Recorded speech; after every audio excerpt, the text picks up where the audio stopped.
के स्टूडेंट हैं, उनका स्वागत है। हमारे बीच में संजय गवंडे जी उपस्थित हैं, हमारे संवाई के सेकेंड सेमेस्टर के स्टूडेंट हैं, उनका स्वागत है। हमारे बीच में सुधा पाठक जी उपस्थित हैं, वो हमारे संवाई फाउंडेशन के प्रमोटर भी हैं और अभी पिछले सत्र में उन्होंने क्लास दिया था, वो फैकल्टी रही हैं।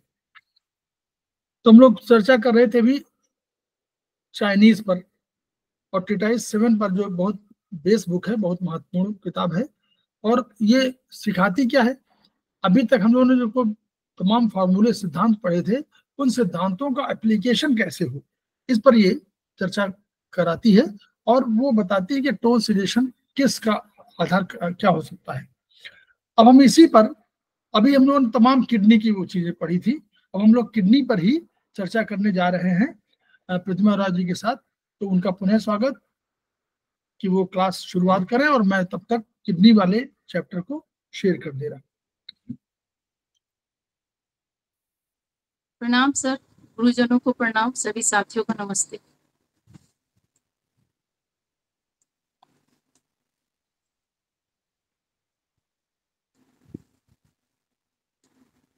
शेयर नहीं हुआ अभी? नहीं सर।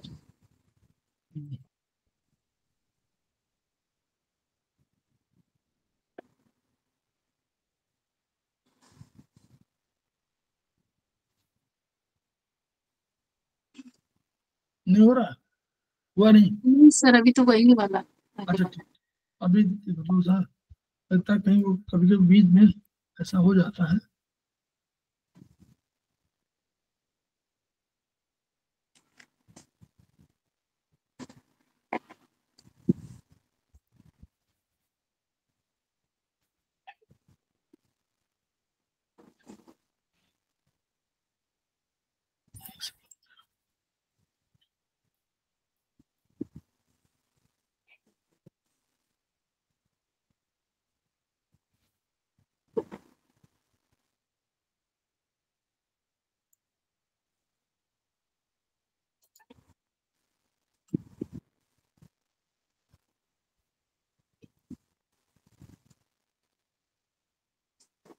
हाँ सर, शेयर हो। आज जो है किडनी के फंक्शन के बारे में आज हम जानेंगे। तो पहले थोड़ी सी बात जान जाते हैं किडनी क्या है। किडनी जो है एक वाइटल ऑर्गन है जो कि हम व्यक्तियों में जन्मजात यानी प्रीनेटल और प्री हेवन की यही किडनी के माध्यम से हमारे अंदर मिलती है। इसी से हमें ऊर्जा प्राप्त होती है। किडनी में जीवन तत्व संग्रहित होते हैं। किडनी ही हमारे जो है सारे ऑर्गन को जो है एनर्जी ऊर्जा प्राप्त करवाते हैं। इसमें 2 एस्पेक्ट्स होते हैं, एक किडनी यिन और एक किडनी यांग। आप देखते हैं इसमें बुक के लैंग्वेज में देखते हैं क्या है। फंक्शन ऑफ की पहले दिया है, फंक्शन ऑफ की व्यक्ति को जन्मजात ऊर्जा प्रीनेटल एंड प्री हेवन की किडनी के माध्यम से मिलती है। किडनी में जीवन तत्व यानी एसेंस संग्रहित होता है जो व्यक्ति को माता पिता से गर्भ धारण के समय प्राप्त होता है। यानी ये हमारे गर्भ धारण के समय यानी कि धरती पर आने के पहले से ही हमें हमारे अंदर संग्रहित होता है और माता पिता के थ्रू हमें मिलता है। किडनी के 2 एस्पेक्ट्स होते हैं, एक किडनी यिन और दूसरा किडनी यांग। किडनी यिन को प्राइमरी यिन भी कहते हैं और किडनी यांग को प्राइमरी यांग भी कहते हैं। शरीर की संपूर्ण यिन ऊर्जा की नींव यानी कि सारे यिन ऑर्गन जितने हैं उनका जो नींव होता है वो किडनी यिन होती है और संपूर्ण यांग ऊर्जा की नींव किडनी यांग होती है। उन्हीं इन सारे यिन ऑर्गन और यान ऑर्गन को एनर्जी ऊर्जा जो है किडनी से प्राप्त होती है। लीवर की यिन ऊर्जा, लेकिन सिर्फ 2 अंतर है इसमें कि लीवर की यिन ऊर्जा किडनी की यिन ऊर्जा से नहीं मिलती है तथा स्प्लीन की यांग ऊर्जा किडनी की यांग ऊर्जा से नहीं मिलती है। ये जो पॉइंट है इसको नोट करने का है कि सारे ऑर्गन को, जितने यिन ऑर्गन है उनको किडनी यिन से एनर्जी मिलता है और यांग वाले को यांग से मिलता है। सिर्फ 2 ऑर्गन है जो कि नहीं लेते हैं क्योंकि लीवर जो है वो यिन ऊर्जा जो है किडनी से नहीं लेते हैं। आगे लीवर की यांग ऊर्जा किडनी से नहीं मिलती। हाँ, और स्प्लीन की यांग ऊर्जा किडनी की यांग से नहीं मिलती। हार्ट एवं लंग्स की यिन ऊर्जा। जी सर। ना वो ये मिलती है। लीवर की इन ऊर्जा किडनी इन से मिलेगी और स्प्लीन की यांग ऊर्जा किडनी यांग से मिलेगी। जो नहीं मिलेगी वो लास्ट सेंटेंस है, लीवर की यांग ऊर्जा किडनी से नहीं मिलेगी। हार्ट एवं लंग्स की ये ऊर्जा किडनी यीन से मिलती है तथा यांग ऊर्जा किडनी यांग से मिलती है। लीवर की यांग ऊर्जा किडनी यांग से नहीं मिलती है तथा स्प्लीन की ये ऊर्जा किडनी से नहीं मिलती है। हाँ, बस दो ऐसे हैं। लीवर खुद बहुत बड़ा ऑर्गन है जिसमें उसकी अपनी यांग ऊर्जा बहुत शक्तिशाली है, इसलिए वो किडनी यांग से नहीं लेता है। और स्प्लीन चूंकि पहला प्रोडक्शन है तो वो इन ऊर्जा को तो वही बना ही रहा है, तो स्प्लीन की इन ऊर्जा किडनी से नहीं लेती है। और सब ऑर्गन अपने इन और यांग सब लेते हैं। बस दो, लीवर की यांग ऊर्जा क्योंकि यांग बढ़ी हुई है, और स्प्लीन की इन ऊर्जा क्योंकि पहला प्रोडक्शन उसी का है ऊर्जा का, इसलिए वो नहीं लेता है। बस ठीक है, और सब है। जन्म, वृद्धि एवं प्रजनन का मूल तत्व किडनी यीन होता है। शरीर की संपूर्ण भौतिक क्रियाओं को करने के लिए आवश्यक प्रेरणा किडनी यांग से मिलती है। यानी हमारे जन्म, वृद्धि, रिप्रोडक्शन, ये सब जो किससे होता है, किडनी यीन से होती है। लेकिन सारी भौतिक क्रियाएं जो है वो किससे होते हैं, किडनी यांग से मिलती है। किडनी यांग को कार्य करने के लिए आवश्यक मटेरियल की सप्लाई किडनी यीन करता है तथा किडनी यीन की बाहरी प्रकृति किडनी यांग होता है। ये दोनों, अगर किडनी यीन को जरूरत पड़ती है किडनी यांग की, तो किडनी यांग की को भी जरूरत पड़ती है किडनी यीन की। मतलब दोनों एक दूसरे पे डिपेंड है। इसे समझने के लिए एक चिराग का उदाहरण ले सकते हैं। इसमें तेल किडनी यीन प्रतिनिधित्व करता है तथा लौ किडनी यांग का प्रतिनिधित्व करता है। जैसे कि चिराग में जब तेल की मात्रा घट जाती है यानी यीन घट जाती है, तो लौ भी घट जाती है यानी कि यांग भी घट जाती है। तथा चिराग में जब तेल की मात्रा बढ़ती है तब लौ भी यानी यांग भी बढ़ जाती है, यीन बढ़ती है तो यांग भी बढ़ जाती है। अतः किडनी की गड़बड़ियों का उपचार किडनी यीन तथा किडनी यांग दोनों पर करना चाहिए, क्योंकि जब एक घटती है तो दूसरी भी घट जाती है और जब एक बढ़ती है तो दूसरी भी बढ़ जाती है। लेकिन एक स्थिति आती है कि जब चिराग में तेल की मात्रा घट जाने के बावजूद लौ बढ़ जाती है, ऐसे में तेल की मात्रा और घट जाती है, अर्थात किडनी यीन की डिफिशियंसी हो जाती है। दूसरी स्थिति में जब चिराग में तेल की मात्रा आवश्यकता से ज्यादा हो जाती है तो लौ नहीं बढ़ती है, प्रयुक्त वह लौ को धीमा कर देती है। तो इस अवस्था में हमें किडनी यांग को टोनिफाई करने के लिए और किडनी यीन को भी टोनिफाई करना पड़ेगा, यानी कि दोनों को टोनिफाई करना होगा। शरीर में जल एवं उष्मा का इस सेंटेंस को नोट कर लीजिए। बस मैं चाह रहा हूं इस सेंटेंस को नोट कर लीजिए और इस सेंटेंस को हमेशा जीवन भर याद रखिए जब तक थेरेपी में है।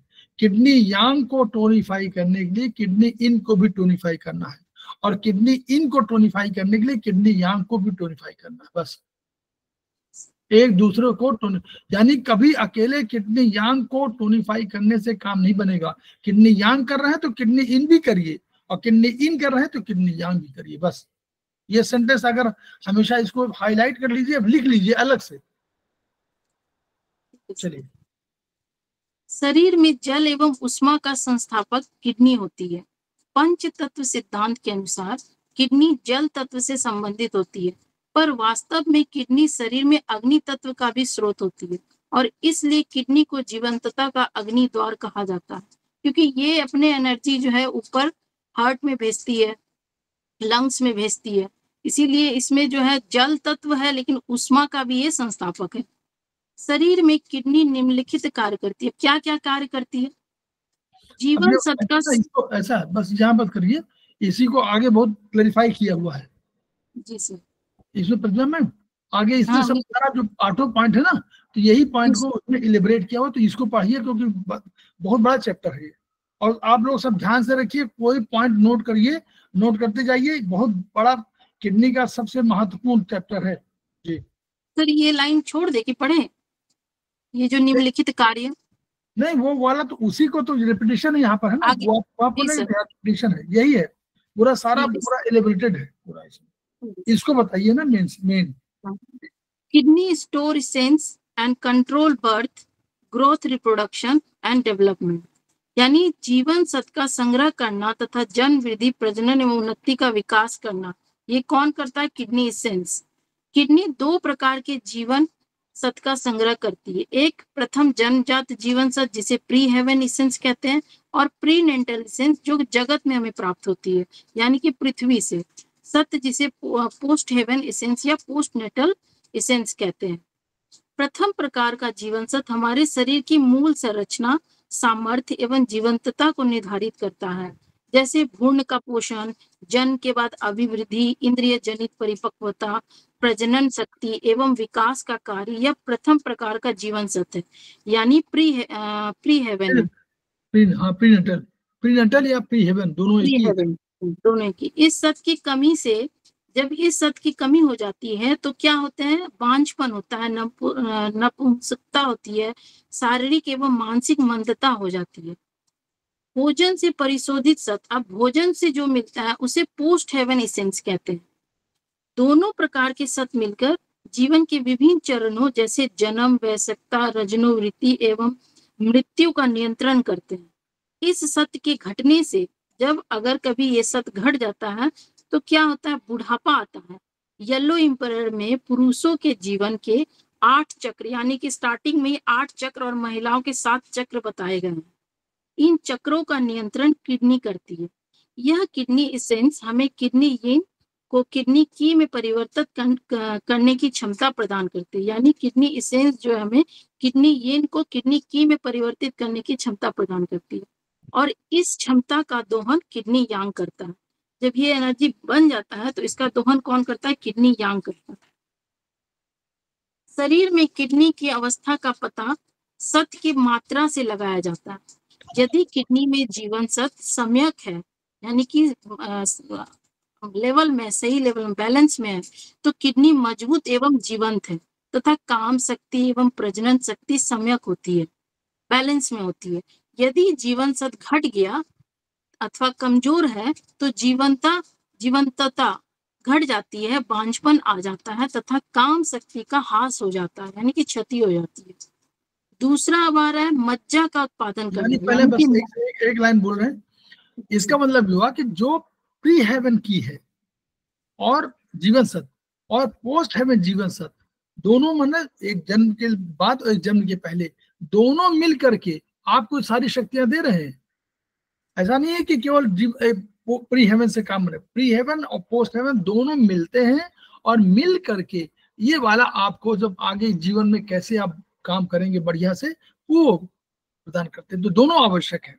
चलिए, मज्जा का उत्पादन करना तथा मस्तिष्क को उससे भरना एवं हड्डियों का नियंत्रण करना, यानी कि marrow, to produce marrow and fill up the brain and control bones.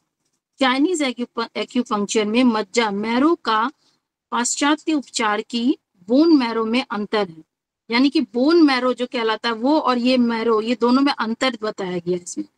मज्जा मैरो वह पदार्थ है जिससे हड्डियां बनती है, जो कि हमारे ब्रेन में सेरिब्रोस्पाइनल फ्लूइड और स्पाइनल कॉर्ड में, तथा जो अस्थि मज्जा मस्तिष्क तथा मेरुदंड में स्थित पदार्थ को बनाता है।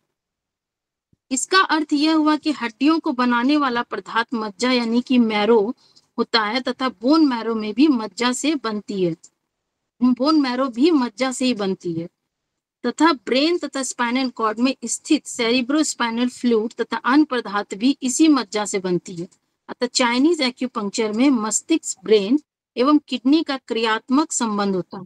अगर किडनी सुदृढ़ होता है तो मस्तिष्क ब्रेन को पोषण प्राप्त करता है, जिससे स्मरण शक्ति, मेमोरी एंड कंसंट्रेशन, सोच एवं दृष्टि निखार आता है। चाइनीज एक्यूपंक्चर के अनुसार kidneys are the origin of skill and intelligence. जिसका ये अच्छा रहता है, उसको सोचने समझने की शक्ति अच्छी रहती है, वो तुरंत किसी भी डिसीजन को जल्दी ले सकता है। अगर किडनी एसेंस कमजोर होता है तो ब्रेन को सम्यक पोषण नहीं मिलता है, इससे स्मरण शक्ति एवं कंसंट्रेशन घट जाते हैं तथा चक्कर आने लगते हैं तथा सोच एवं दूरदृष्टि आदि मंद पड़ने लगती है। बोन एवं बोन मैरो का पोषण किडनी करती है, यानी बोन का भी और बोन मैरो का भी पोषण कौन करती है? किडनी। ये अंडरलाइन कर लीजिए इस वर्ड को। दांत भी हड्डी का ही एक भाग होता है। अगर किडनी यानी किडनी एसेंस कमजोर होती है तो हड्डियां कमजोर हो जाती है तथा दांत ढीले होने लगते हैं। तो यहाँ उपचार किडनी एसेंस का होगा। सही है सर ना? ठीक। बच्चों में हड्डियों का कम विकास एवं कबूतर के समान छाती यानी पिजन चेस्ट का कारण किडनी एसेंस की कमजोरी से होती है। Kidneys control the bone marrow. If the kidneys have heat, the spine will not be straight. The bone will wither, the marrow will decrease. यानी कि किडनी में अगर बोन मैरो कंट्रोल नहीं है या कंट्रोल हीट अगर ज्यादा हो गई उसमें, तो स्पाइनल जो कॉर्ड जो है वो स्ट्रेट नहीं होगा, बल्कि थोड़ा सा टेढ़ा हो जाएगा। सही सर। और मैरो डिक्रीज हो जाता है। अब थर्ड आ रहा है, बस ये कंटेंट ये है कि मैरो से बोन मैरो बनता है, मैरो से हड्डियां बनती हैं और उनसे बोन मैरो, तो यानी bone marrow is different from marrow, बस यही बताना है। और इस मैरो की वजह से ही सब है, यही CSF बनाता है, यही आप दांतों में सब जगह करता है, और उसका कंट्रोलर कौन है? किडनी। तो किडनी की वजह से सब होता है, ये समझना है बस। किडनी शरीर में जल तत्व का नियमन करती है। ये तो तत्व ही जल का, ठीक से सुनिएगा, ठीक सुनिएगा, बस चलिए आगे बताइए। पंच तत्व सिद्धांत के अनुसार किडनी शरीर में जल तत्व का नियमन करती है, यानी कि हमारा एलिमेंट भी किडनी का वाटर होता है। उसी हिसाब से कह रहे हैं कि पंच तत्व सिद्धांत के अनुसार किडनी शरीर में जल तत्व का नियमन करती है। शरीर के लोअर वार्म में बॉडी फ्लूइड का नियमन किडनी निकास द्वार को खोलकर एवं बंद कर करती है। यानी कि हमारे लोअर वार्म के जो भी निकास द्वार का सबका हेड कौन है? किडनी। किडनी यांग एवं किडनी यीन में संतुलन होने पर पेशाब की मात्रा आदि सामान्य रहती। अगर किडनी यीन और किडनी यांग में बैलेंस सही है तो हमारे यूरिन में कोई प्रॉब्लम नहीं होगा, वो सामान्य रहेगा, एकदम नॉर्मल होगा, तथा निकास द्वार का खुलना बंद होना समान तरीके से होता रहता है। लेकिन अगर किडनी यांग की डिफिशियंसी होने लगे तो निकास द्वार ज्यादा खुल जाता है तथा मूत्र की मात्रा अत्यधिक बढ़ जाती है। यानी यांग अगर हमारा डिफिशियंस हो जाता है तो यूरिनेशन अधिक होने लगता है, और यदि किडनी यीन की डिफिशियंसी होगी तो निकास द्वार बंद हो जाएगा, यानी कि मूत्र जो है वो कम मात्रा में होगी और यूरिनेशन करने में दिक्कत होगा। और इसका यूरिन का कलर कैसा हो जाएगा? वो गहरे रंग का हो जाता है। अब आया इसमें यूरिनरी ब्लैडर। यूरिनरी ब्लैडर को मूत्र संग्रह एवं निष्कासन की प्रक्रिया करने हेतु आवश्यक ऊर्जा किडनी से ही प्राप्त होती है। इसे भी ऊर्जा कहाँ से मिलती है? यूरिनरी ब्लैडर को किडनी से ही मिलती है। लोअर वार्मर में छोटी आंत एवं बड़ी आंत गदले एवं साफ द्रव को अलग करने में अहम भूमिका निभाती है। लोअर वार्मर में जो स्मॉल इंटेस्टाइन है और लार्ज इंटेस्टाइन है, वो जो भी गदले और साफ जो पदार्थ होते हैं या द्रव्य होते हैं उसको अलग करने में भूमिका निभाती है। आंतों का यह कार्य भी किडनी यांग के नियंत्रण में होता है, यानी कि जो हमारे इंटेस्टाइनल में जो भी कार्य होता है वो भी किडनी यांग से ही नियंत्रण है उनका। किडनी फेफड़ों से द्रव की सप्लाई करती है। किडनी इसमें से कुछ द्रव शरीर से बाहर निकाल देती है तथा कुछ द्रव अपने आप उड़ जाता है, और कुछ द्रव पुनः फेफड़े को गीला रखने के लिए चला जाता है। किडनी यांग स्प्लीन को उष्मा प्रदान करता है, जिससे किडनी द्रव्यों का ट्रांसफॉर्मेशन एंड ट्रांसपोर्टेशन करती है। किडनी यांग के वजह से उसमें वो जो स्प्लीन को उष्मा प्रदान करती है, जिसके कारण वो फूड से जो फूड की जो बनता है उसको ट्रांसपोर्टेशन एंड ट्रांसफॉर्मेशन करवाती है। शरीर के लिए चौथा है शरीर के लिए ऊर्जा की प्राप्ति करना, रिसेप्शन ऑफ की फॉर द बॉडी। शरीर के लिए ऊर्जा प्राप्त कहाँ से होगा? ऑक्सीजन युक्त वायु की ऊर्जा को फेफड़े लेते हैं। जो ऑक्सीजन युक्त रहता है उसका फेफड़े लेते हैं तथा इसके लिए लेकर इस स्वच्छ ऊर्जा को नीचे की ओर प्रभावित कर किडनियों के पास भेज देते हैं। हमारा इनहेल और एक्सेल होता है। इनहेल करते हैं हम लोग किडनी की वजह से और एक्सेल करते हैं लंग्स की वजह से। तो इस स्वच्छ ऊर्जा को नीचे की ओर प्रभावित एवं किडनियों के पास भेज देते हैं। ऊर्जा को नीचे की ओर भेजने का कार्य लंग्स करता है तथा इस ऊर्जा को नीचे रोक के रखने का कार्य किडनियां करती है। इस प्रकार शरीर के ऊपर के भाग और नीचे के भाग का ऊर्जा जो है वो बैलेंस में रहता है, संतुलित रहता है। अगर किडनियां इस ऊर्जा को नीचे नहीं रोक पाती है तो यही ऊर्जा जो है क्या हो जाता है? कॉन्ट्रावेक्शन हो जाता है। ये मार्गोल्लंघन करके ऊपर की ओर चली जाती है, जिसके कारण छाती में क्या होता है? कंजेक्शन हो जाती है, जिससे श्वास लेने में कठिनाई होती है और दम्मा हो जाता है। पुराने दमा रोग का यह एक मुख्य कारण होता है शरीर के ऊपर एवं नीचे के भागों में ऊर्जा का संतुलन नहीं होना, यानी कि लंग्स एवं किडनी मिलकर करते हैं, उसी में अगर प्रॉब्लम हो जाता है, वो ऊर्जा को नहीं रोक पाते हैं, तो जो है वो अस्थमा या दमा होने का चांसेस हो जाते हैं। अगर शरीर के ऊपरी भाग में ऊर्जा बढ़ जाती है तो ऊपरी भाग में श्वास रोग हो सकता है, और नीचे अगर रुक जाती है, नीचे का नहीं कर पाते हैं, तो नीचे में क्या होता है, कमर दर्द, हड्डियों और एड़ियों में दर्द, ये सब होने लगती है ऊर्जा की कमी की वजह से। ठीक है सर, बहुत बढ़िया। अब 5 नंबर है, गुर्दे कानों में खुलती है। किडनीज का ओपनिंग कहाँ होता है, ईयर में होता है। वही दिया है यहाँ पे, the kidneys are open into the ear, if the kidneys are healthy the ear can hear 5 sounds. 5 sounds को हम लोग सुन सकते हैं। अगर किडनीज कमजोर होती है तो सुनने में कमी आ जाती है, और कानों में कैसी आवाज आती है, घंटियों की, पानी की तरह बहने की आवाज ऐसे आने लगती है। किडनीज अब 6 है कि किडनीज कहाँ होती है, क्या परिलक्षित होती है, किडनी से बालों के रूप में परिलक्षित होती है। if the kidneys are strong, the teeth will be firm and hair will grow well.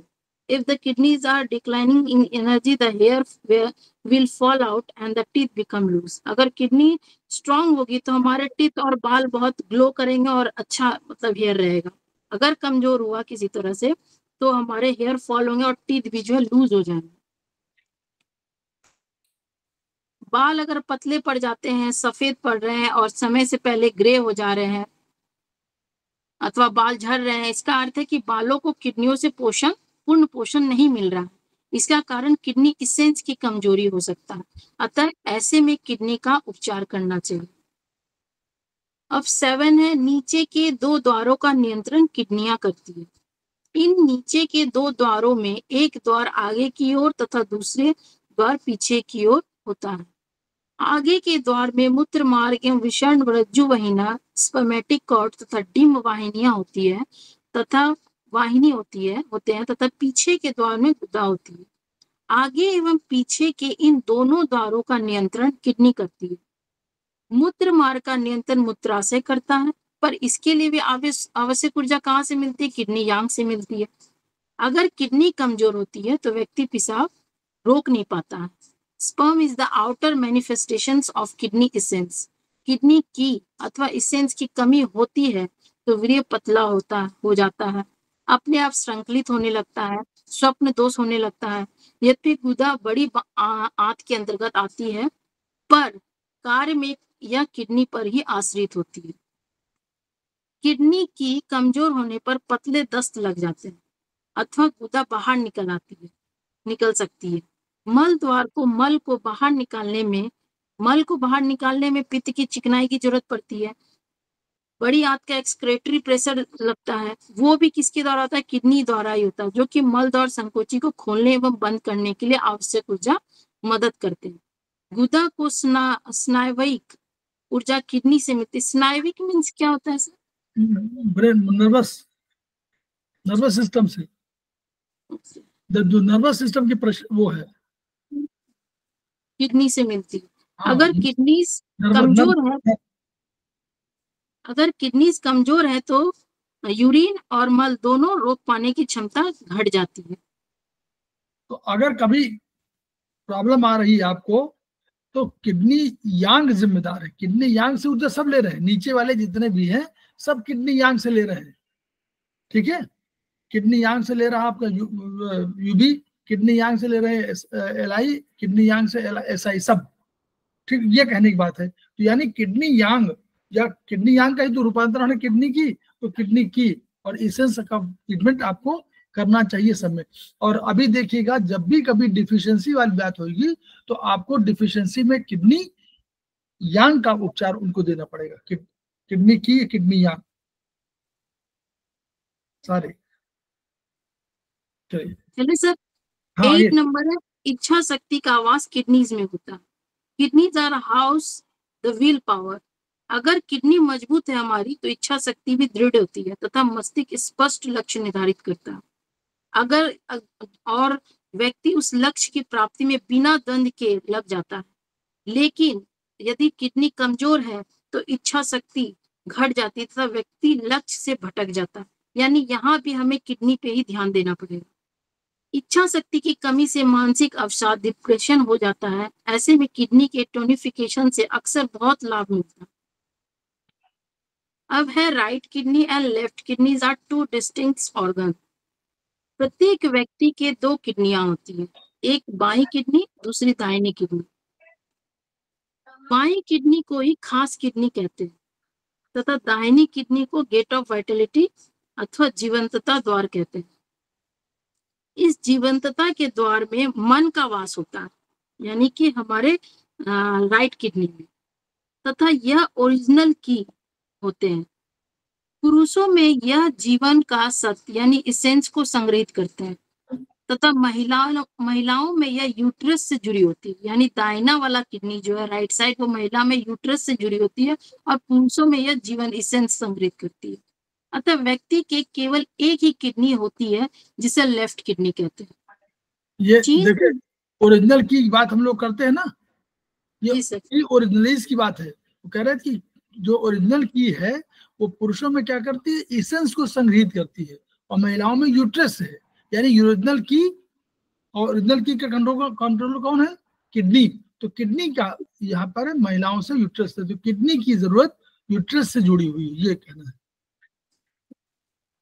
आगे चलिए। चीन के ग्रंथों में कहा जाता है कि 6 यिन और 5 यांग ऑर्गन होते हैं। ऐसा क्यों कहते हैं? क्योंकि इसका मतलब है, इसका कारण यह है कि यिन ऑर्गन की संख्या गिनते समय किडनी को एक ऑर्गन नहीं गिनकर वो 2 ऑर्गन गिना जाता है। लेफ्ट किडनी को किडनी प्रॉपर मानते हैं और तथा राइट किडनी को गेट ऑफ वाइटलिटी मानते हैं। 5 यिन ऑर्गन से संबंधित 5 यांग ऑर्गन होते हैं। छठवां एवं अतिरिक्त यांग ऑर्गन ट्रिपल वार्मर होता है। लेफ्ट किडनी यिन ऑर्गन है तथा उसका संबंधित यांग ऑर्गन यूरिनरी ब्लैडर होता है। Right kidney gate of vitality organ से तथा इसका यांग ऑर्गन ट्रिपल वार्मर है। ये कंसेप्ट दिया गया था, लेकिन अब आगे देखिए, ये कंसेप्ट दिया गया, ये भी एक थॉट है, थॉट की बात बता रहे हैं, लेकिन हम लोग दोनों को मान रहे हैं। ठीक है, हम लोग दोनों को काल में क्या कह रहे हैं? मिंग काल में चीन में जो है, मिंग काल जब आया तो चीन में जो है राइट किडनी को वाइटलिटी गेट ऑफ वाइटलिटी नहीं माना गया।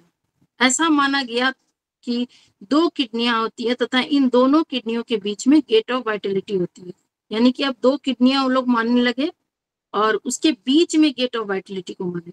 मानव शरीर में गेट ऑफ वाइटलिटी जीवन सत्व का समुद्र होता है, यानी कि किडनी एसेंस का। यह जल एवं अग्नि का सम्मिलित ऑर्गन होता है। इसमें यिन और यांग दोनों का आवास होता है एवं यह जीवन एवं मृत्यु को निर्धारित करता है। गेट ऑफ वाइटलिटी शरीर की समस्त क्रियाओं का मोटिव फोर्स होता है, क्योंकि यह वह उष्मा होती है जो जीवन के लिए आवश्यक, अत्यावश्यक होती है, बहुत ही इंपॉर्टेंट। इसे ट्रू फायर एवं मिनिस्टर फायर भी कहते हैं। पंच तत्व सिद्धांत के अनुसार अग्नि तत्व से संबंधित हार्ट होता है तथा जल तत्व संबंधित किडनी होती है। पंच तत्व सिद्धांत पर शारीरिक ऊर्जा कार्य करती है, परंतु ईश्वरीय ऊर्जा के रूप में उष्मा एवं जल जो जीवन सत्व के रूप में मिलता है उसे गेट ऑफ वाइटलिटी कहते हैं तथा इस गेट ऑफ वाइटलिटी का निवास दोनों किडनियों के मध्य में स्थित होता है, यानी कि इसका पॉइंट है GV 5.5 पे। अब गेट ऑफ वाइटलिटी का भी कार्य है, बहुत सारे प्रमुख कार्य क्या क्या है। मतलब 4 हम लोग 4 भी ले लेते हैं, 4 भी ले लेते हैं और 5 भी ले लेते हैं और 5.5 भी ले लेते हैं। यही पॉइंट वही जगह है, GB4 इसीलिए GB4 GB5 और GB 5.5 तीनों बहुत इंपॉर्टेंट है, आप लोग लगा सकते हैं। ठीक है, चलिए गेट ऑफ वाइटलिटी है बस। Gate of vitality is root of original की। ये क्या है? जन्मजात ऊर्जा ओरिजिनल की का आवास किडनी में, उस ऊर्जा को ऑन एवं ऑफ करने का स्विच दोनों किडनियों के बीच में स्थित होता है।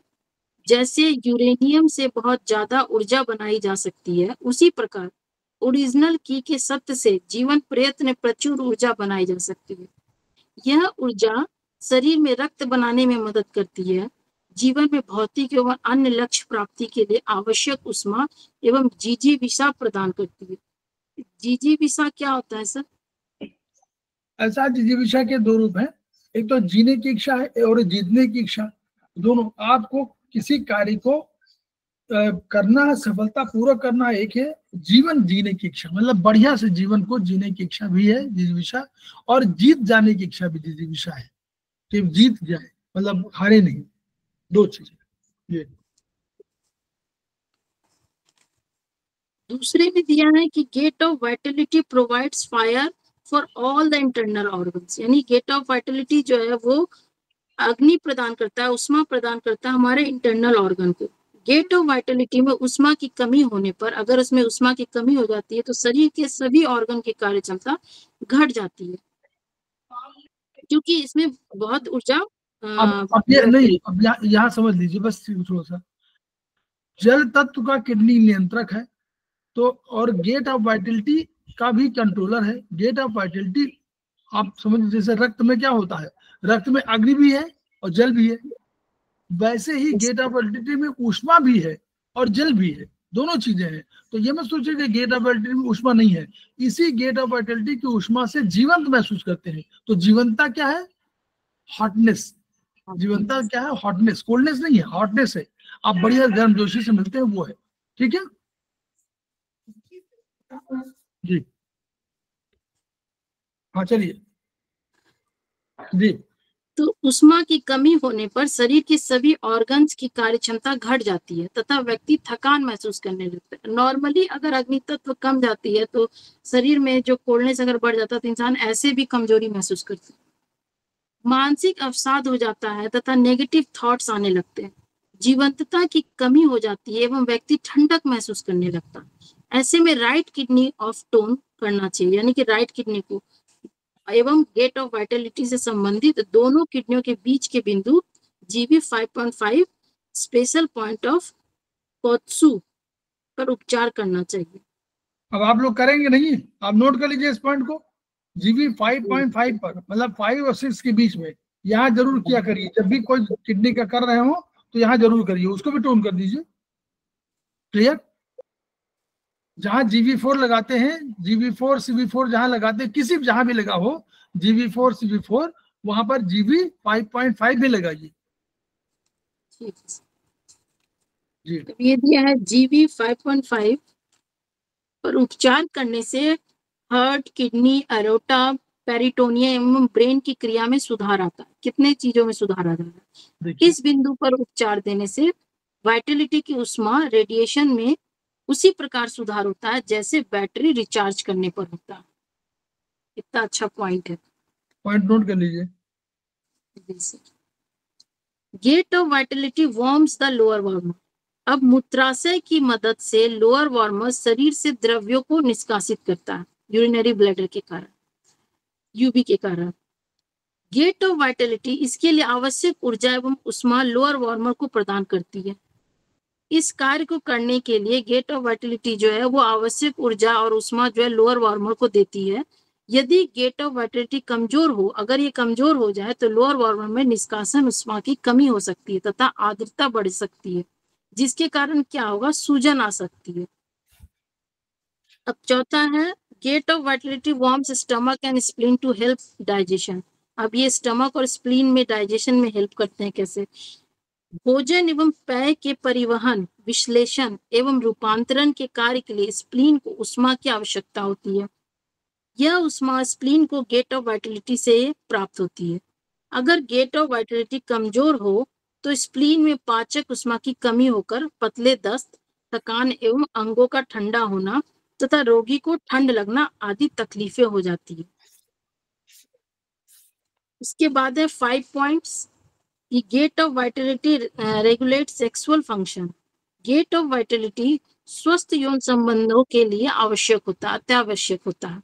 यह जीवन सत्व एवं योनि यूट्रस को उष्मा प्रदान करता है। यौन क्रिया, प्रजनन क्षमता, यौवनारंभ, रजोस्राव से सभी गेट ऑफ वाइटलिटी पर निर्भर करती है। ये सारे गेट ऑफ वाइटलिटी पर निर्भर करती है। गेट ऑफ वाइटलिटी की कमजोरी से पुरुषों में नपुंसकता एवं महिलाओं में बांझपन एवं लिकोरिया हो जाती है, यानी कि ये बहुत इंपॉर्टेंट है। Gate of vitality helps kidney in receptions of की। शरीर में ऊर्जा की प्राप्ति किडनी के माध्यम से होती है। ऊर्जा प्राप्ति का कार्य किडनी यांग करता है एवं इस कार्य को निरंतर अबाध रूप से करने के लिए चेस्ट की, गैदरिंग की एवं लोअर एब्डोमेन की ओरिजिनल की के बीच तालमेल होना आवश्यक होता है। इस तालमेल हेतु आवश्यक ऊष्मा भी किससे मिलती है? गेट ऑफ वाइटलिटी से ही मिलती है। जब गेट ऑफ वाइटलिटी में ऊष्मा की कमी होती है तो किडनी की ऊर्जा प्राप्ति की क्षमता घट जाती है तथा सांस रोग, अस्थमा, छाती में भारीपन, हाथ ठंडे हो जाते हैं। Gate of vitality assists the hearts in its function of housing the mind. Gate of vitality की ऊष्मा एवं ऊर्जा किडनी से ऊपर उठकर हृदय तक जाती है तथा हृदय को उसके कार्य हेतु आवश्यक ऊष्मा प्रदान करती है। यानी कि पहले बता रहा था कि किडनी ऊष्मा देता है, लेकिन अब डीपली आने के बाद पता चल रहा है गेट ऑफ वाइटलिटी दे रहे हैं। हृदय में मन का आवास होता है। गेट ऑफ वाइटलिटी हृदय को इस कार्य में मदद करती है। अगर गेट ऑफ वाइटलिटी कमजोर है तो हृदय को आवश्यक ऊष्मा नहीं दे पाता, तो हृदय मन को उचित आवास नहीं दे पाता तथा व्यक्ति अवसादित, असंतुष्ट एवं जीवंतताहीन हो जाता, यानी डिप्रेशन में चला जाता। अब है स्वप्न रिलेटेड, किडनी से रिलेटेड स्वप्न क्या आते हैं? Dreams related to kidneys. When the kidneys are weak, one dreams of swimming after a shipwreck. यानी कि अगर हमारा किडनी वीक रहता है तो हमें ऐसे सपने आते हैं जैसे जहाज डूब रहा है, हम उसको बचने के लिए तैर रहे हैं। और एक ड्रीम ऐसा आता है, if the dream take place in winter, शीतकालीन में ड्रीम आता है ऐसा कि one dream of plugging in water and being scared. ठंडे पानी में हमें कोई अगर डुबो रहा है तो उससे हमें डर लग रहा है, इस टाइप के सपने आते हैं। व्हेन द किडनीज आर, ये कमी होने पर होता है। अगर एक्सेस हो, when the kidneys are in excess, तो ड्रीम आता है one dream that the spine is detach from the body. अगर एक्सेस हो जाता है किडनी में एनर्जी तो हमें सपने आते हैं कि हमारा रीढ़ जो है हमारे शरीर से अलग हो गया है। When they are weak, one dream of being immersed in water, तो हमें क्या होता है? पानी से डर लगने लगता है, डूबने से। अब आ रहा है kidneys are control of various human activities. Kidneys निम्नलिखित मानवीय क्रियाओं का नियंत्रण करता है। क्या क्या क्रियाओं में नियंत्रण करता है? Kidneys control the opening and closing of the two lower orifices, viz anus और यूरेथ्रा। माने ये दोनों का कंट्रोलर किडनीज है, सबसे मोस्ट इंपोर्टेंट। यूरेथ्रा मूत्र मार्ग। सर आवाज क्लियर है ना? हाँ क्लियर है, क्लियर है, ठीक है। स्पष्ट है। अगर किडनी यांग डिफिशिएंट होता है तो पेशाब का गेट जो है वो खुल जाता है तथा पेशाब बहुत ज्यादा मात्रा में होने लगती है। अगर किडनी यांग डिफिशिएंट हो तो उसका द्वार जो है खुल जाता है और यूरिनेशन जो है लगातार होने लगता है। और अगर किडनी यिन डिफिशिएंट हो तो वो द्वार बंद हो जाता है, जिसके कारण कम मात्रा में और गदला यूरिन आने लगता है। अब मल द्वार में क्या होता है? एनस में अगर किडनी यांग डिफिशिएंट हो तो डायरिया हो सकती है। यानी कि मूत्र भी अगर यांग डिफिशिएंट था तो ज्यादा होता था और मल द्वार में भी जो है वो डायरिया हो जाता है, यानी कि ज्यादा होने लगता है स्टूल। अगर किडनी यांग एक्सेस हो, डिफिशिएंट में डायरिया हो जाता है और एक्सेस में हो तो कब्ज हो सकती है, कॉन्स्टिपेशन हो सकती है। पर वास्तव में किडनी यांग एक्सेस बहुत कम स्थितियों में होती है। किडनी की एनर्जी तो एक्सेस होती ही नहीं है सर। नहीं, kidneys control skill and strength. अगर किडनी आपकी मजबूत होती है तो व्यक्ति कठिन श्रम एवं उद्देश्य पूर्वक लंबी अवधि तक कार्य कर सकता है। लेकिन अगर किडनी कमजोर होती है तो व्यक्ति में कठिन श्रम एवं लंबी अवधि तक कार्य करने की क्षमता नहीं होती है।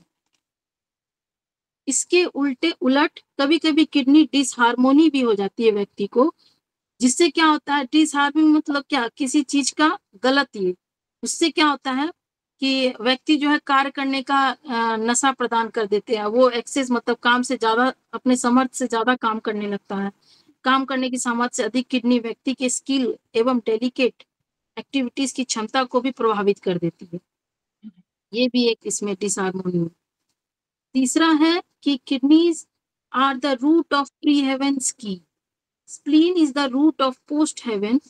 Post-heaven key is key, blood produced after birth. और दूसरा है kidneys are the root of pre heaven की।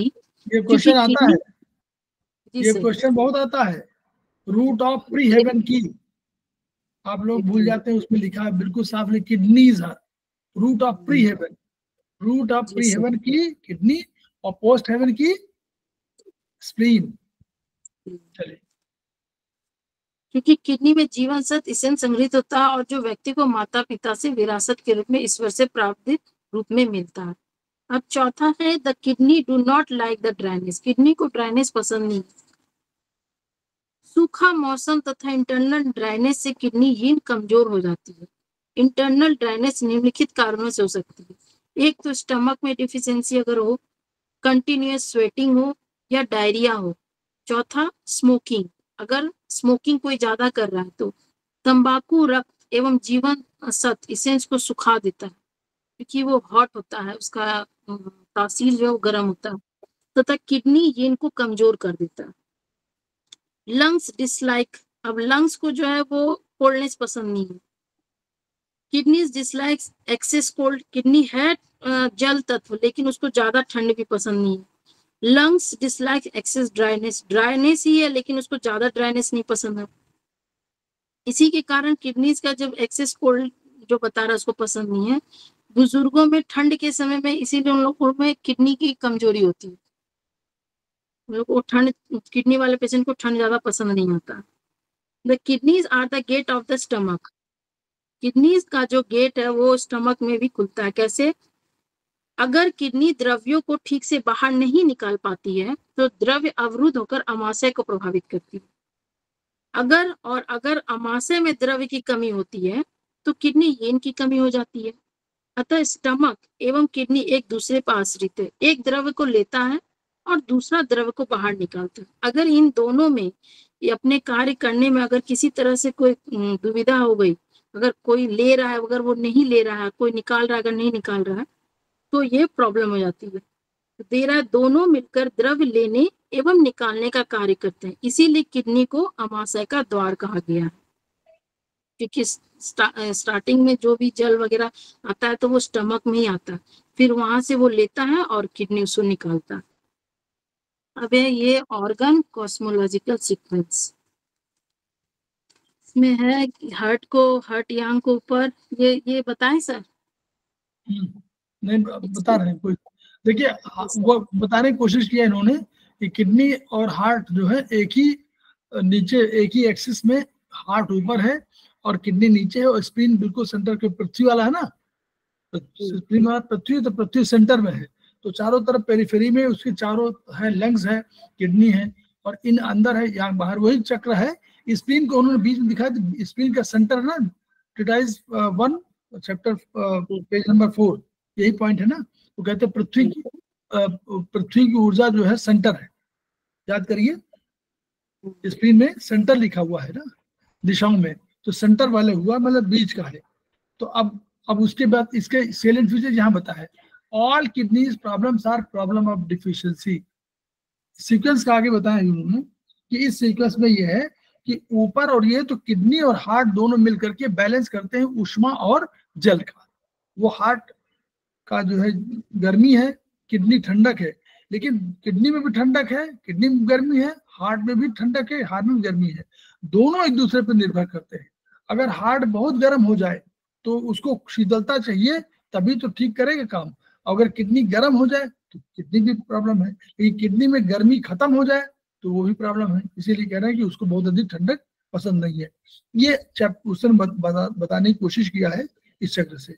अब ये देखिए, all problems, all kidney problems are problem of deficiency। अब पढ़िए आप। There is no such thing as excess of kidneys।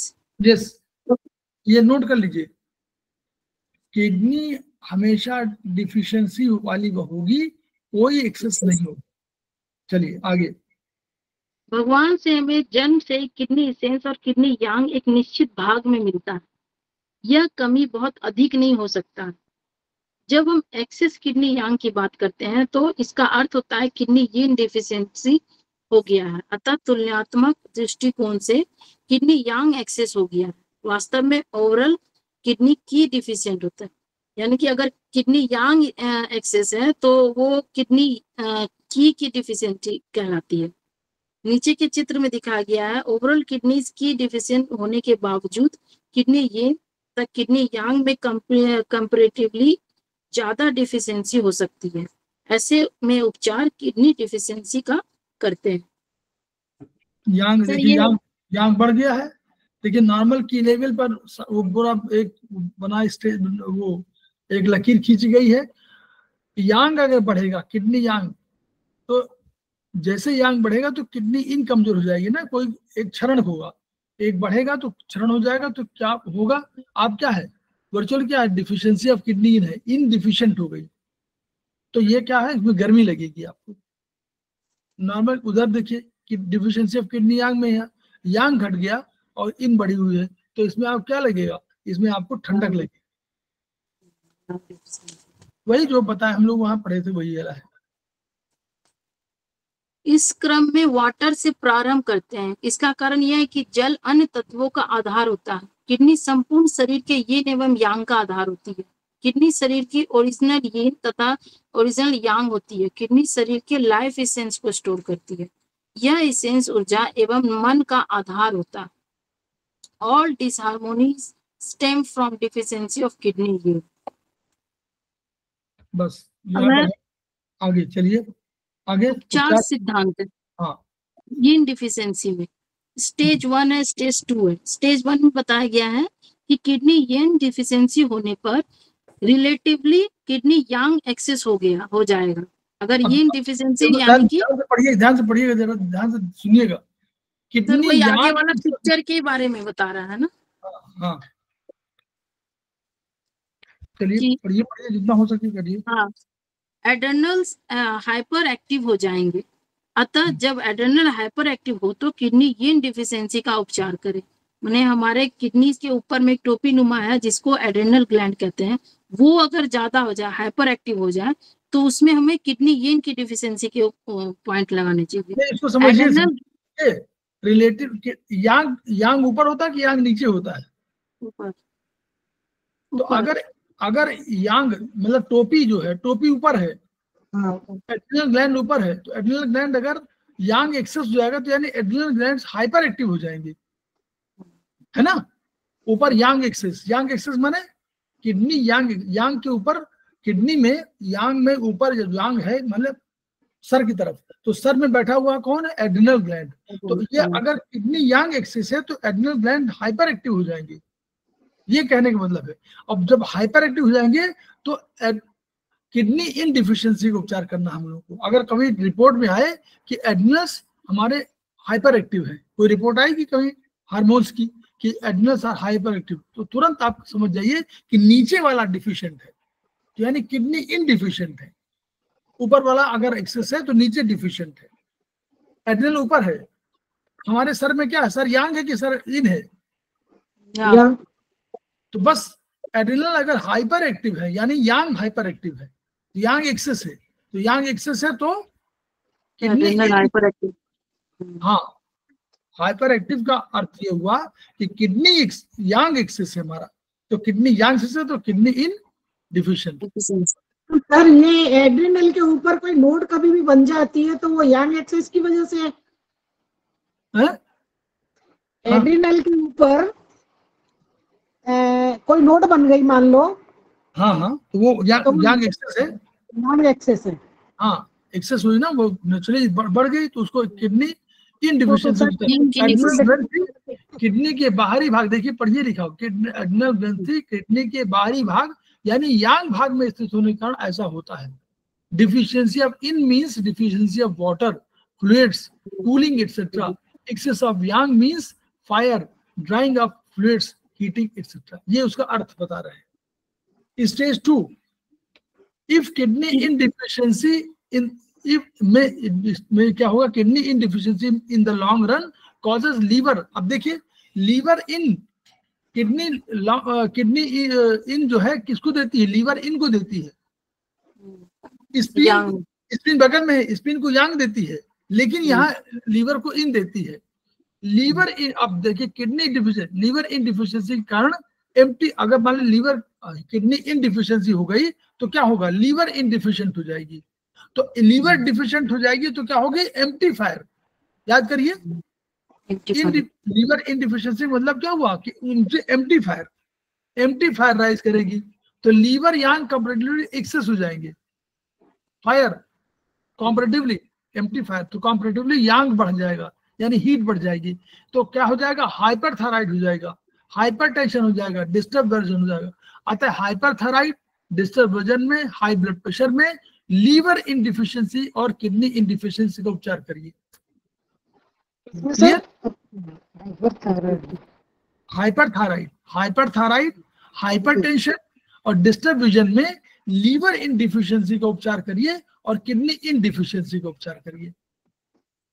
2 चीजें बता दिया, इसी से निकाला उन्होंने ऊपर नीचे से। तो इस तरह stage 3 kidney and heart, kidney और हार्ट एक दूसरे से वर्टिकल एक्सिस में जुड़े हुए हैं, नीचे किडनी ऊपर heart. Kidney is in of body, देखिए आप सुन याद करिए, किडनी क्या है, नीचे है, तो नीचे माने इन, हार्ट माने यंग, ऊपर वाला यंग। किडनी हार्ट से सीधे संपर्क में होता है, ये संपर्क किसके माध्यम से होता है, वुड के माध्यम से। वुड बीच में है, लीवर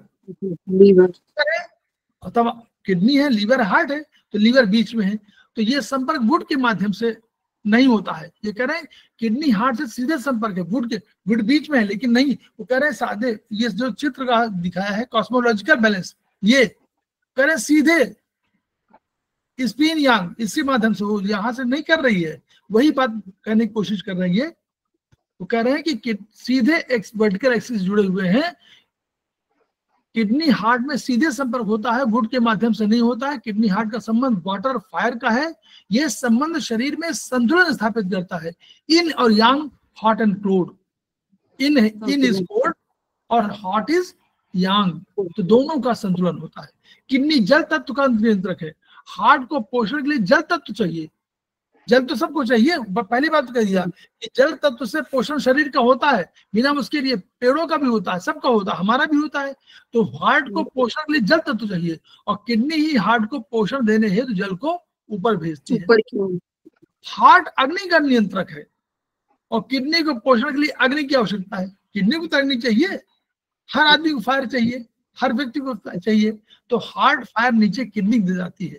किडनी इनडिफिशिएंट होने पर ऊर्जा वर्टिकल एक्सिस पर नहीं पहुंच पाएगी। अगर किडनी डिफिशिएंट है तो बेचारी उसके लिए संभव नहीं है कि वो ऊपर जो है ऊर्जा भेज पाए, तो हार्ट इनडिफिशिएंट हो जाएगी।